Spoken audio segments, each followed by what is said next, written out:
Livro Quem tem ouvidos, ouça.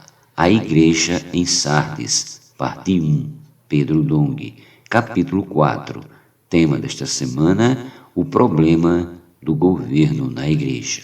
Meta de hoje, leitura das páginas 65 a 68. O governo humano versus o governo divino. Não fazer o que Deus determinou em sua palavra foi um dos motivos pelos quais o Senhor disse a Sardes que tinha nome que vive, mas estava morta. Apocalipse 3, 1, parte B. Deus não permite alteração naquilo que Ele determina.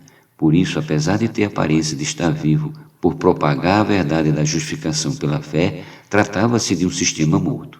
O fato de o governo da Igreja continuar em mãos humanas é a prova disso. Ela era governada por políticos totalmente em oposição ao governo divino.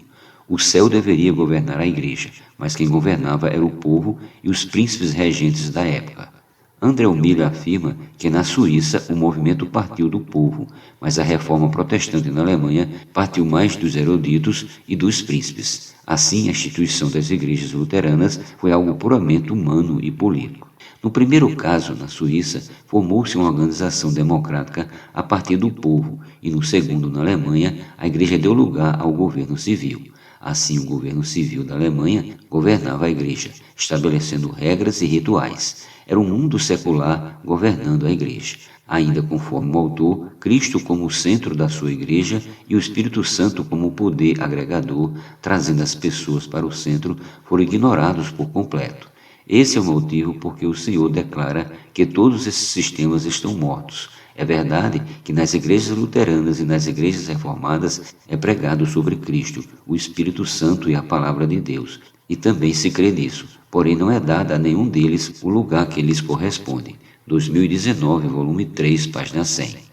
Miller está dizendo que não foi dada a Cristo, ao Espírito Santo e à Palavra, a autoridade de governar a Igreja. Por isso ela não tinha vida ou realidade. O autor acrescenta que a reforma deveria voltar ao início, à forma da Igreja no dia de Pentecoste, com a presença do Espírito Santo, e não com a participação dos príncipes deste mundo. Somente assim estaria em harmonia com a Palavra de Deus, pois a Igreja é o corpo de Cristo. Essa verdade era pouco ou nada compreendida pelos reformadores. Desde o início, eles não agiram de acordo com esta verdade, e depois deles, as igrejas protestantes se afastaram cada vez mais desta verdade. 2019, volume 3, página 101. As primeiras igrejas luteranas ou reformadas na Alemanha. Conforme a história, Filipe I de Hesse, 1504-1567, região central da Alemanha, foi o primeiro a dar uma constituição às igrejas protestantes, a qual serviu de modelo para a instituição das demais igrejas reformadas na Alemanha. A partir de então, começou o governo civil sobre a igreja luterana.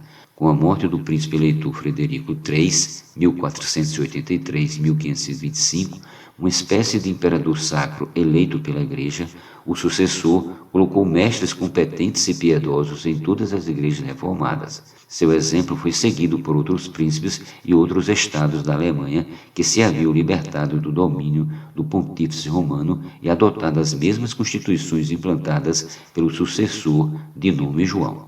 Esse foi o fundamento das primeiras igrejas luteranas ou reformadas na Alemanha.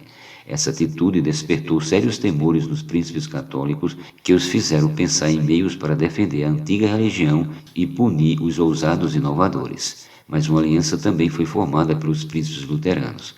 Porém, o estado geral em que se encontrava a Europa impediu o início de uma guerra civil. Como as mãos do imperador Carlos V estavam ocupadas com várias guerras em diferentes lugares, os reformadores foram deixados em paz até 1529, podendo continuar sua obra.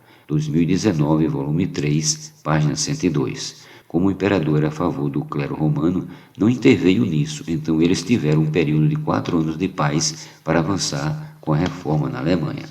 Lutero versus Zwinglio. À frente da reforma está um suíço chamado Eurico Zwinglio, 1484-1531, outro reformador junto a Martinho Lutero.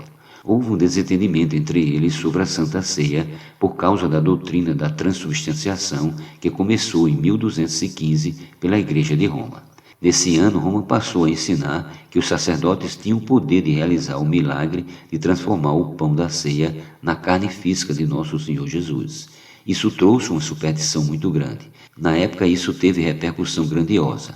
Roma dava ao sacerdote o poder de efetuar o milagre da consagração da hóstia. Essa doutrina estava tão infiltrada no meio do povo de Deus que Martinho Lutero não conseguiu libertar-se disso. Ele até rejeitou a doutrina da transubstanciação, mas adotou outra semelhante, a doutrina da consubstanciação, que nada significa. Zwinglio, porém, não aceitava tais ensinamentos. Ele cria na simplicidade apresentada nas Escrituras que o pão e o cálice eram respectivamente símbolos do corpo de Cristo que foi partido por nós e do sangue da nova aliança que foi derramado em nosso favor. Vê-se aqui que o suíço tinha mais clareza sobre esse assunto, mas por causa disso houve dissensão tão grande que Lutero passou até renegá-lo como irmão.